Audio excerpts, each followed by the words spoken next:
Next is the heart.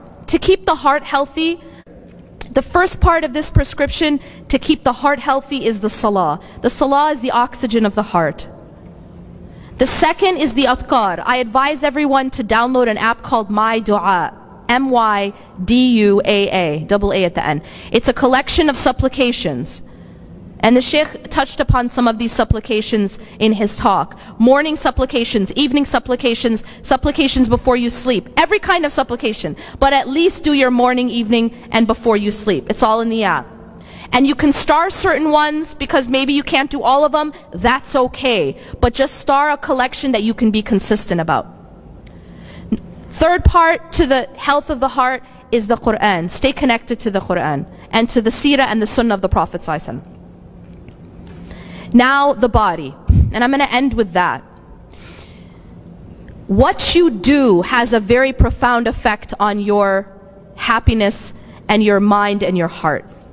They did some research recently, like in psychology, there's a lot of research about happiness. There's a lot of research about increasing your well-being and living a meaningful life. They call it flourishing. What they found in this research is that there is a portion of happiness which is inherited. Probably, I think, around 40%. So that's your parents you have to thank for that.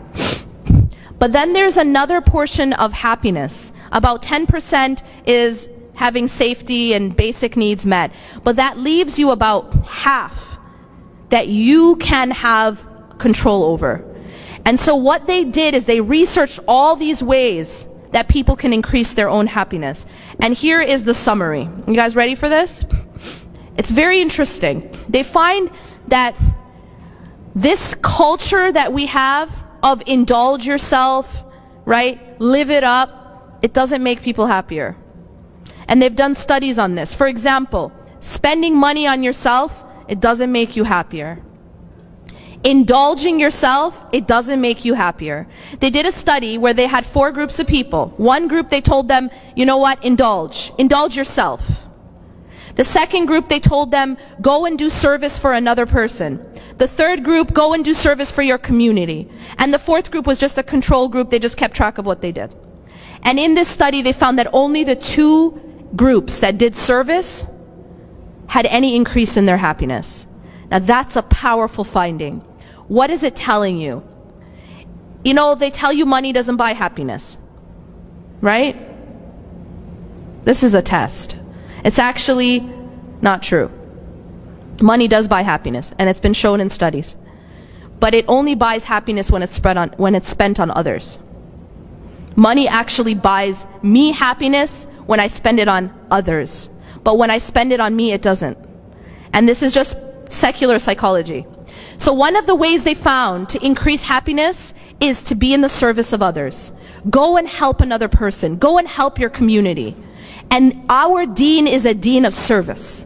Our deen is a deen of generosity, of sadaqah. And this is actually ingrained in the psychology of the human being, that this is what makes a person happier.